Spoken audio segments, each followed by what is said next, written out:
আসসালামু আলাইকুম প্রিয় সুধী খামারি ভাই বোনেরা। আপনাদের প্রতি ভালোবাসা ও শ্রদ্ধা জানাই। তো আপনারা যারা আমার মতো এরকম একটা স্বপ্ন দেখতেছেন যে ফার্ম করবেন, ফার্ম করে জীবনে ভবিষ্যতে কিছু করবেন বা করার ইচ্ছা আছে বা ফার্ম করেন যারা তাদের উদ্দেশ্যে কিছু কথা বলবো। তো আমি একটা ছোট মানুষ। আমার সেরকম বয়স না। আমার বয়স হচ্ছে 18 প্লাস। তো আমি ছোট থেকে ফার্ম করি। মানে আমার আগে এতগুলা গরু ছিল না। ফার্মে বা ষাঁড় ছিল না।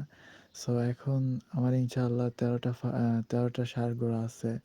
তো আপনারা যারা ছোট থেকে স্বপ্ন দেখতেছেন যে একটা ফার্ম করব বা করার ইচ্ছা আছে, তো আমার মতো আপনারা করতে পারেন এরকম। ভয়ের কিছু নাই। জীবনটা এরকম যে কষ্ট করতে হবে। কষ্ট ছাড়া কিছু হবে না। সো আপনারা যদি আমার মতো এরকম একটা ফার্ম করতে চান, তাহলে করতে পারেন। ভয়ের কিছু নাই। হয়তো যদি অর্থ না থাকে তাহলে ছোট থেকে শুরু করবেন।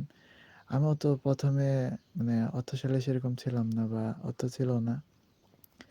এখন ইনশাআল্লাহ আমার পালে ১৩ টা ষাঁড় গরু আছে। আগে আমি ২ টা গরু দেয়া শুরু করছি। যখন আমি হচ্ছে ১৩ বছর বয়সে শুরু করছি। তো ২ টা গরু দিয়ে শুরু করছি। জানি তো মানে ছোট থেকে মানে যারা এটা নিয়ে আগাইতে পারে তারা জীবনে কিছু করতে পারে। তো আমি ছোট থেকে শুরু করছি। যখন আমার বয়স ১৩ ছিল তখন থেকে আমার ইচ্ছা ছিল গরু পালার। তো আমি তখন থেকে শুরু করছি ২ টা গরু দিয়ে। এখন আমার ঘর এত বড় ছিল না। আমার আগে এই ফার্মটা ছিল অনেক ছোট। তো এই ফার্মটা দিছি, অনেক টাকা খরচ হইছে।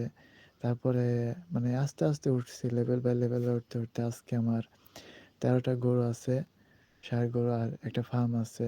তো ইনশাআল্লাহ আমি আস্তে আস্তে আরো আশা আছে যে আরো উপরে যাবো ইনশাআল্লাহ। আপনারা দোয়া করবেন।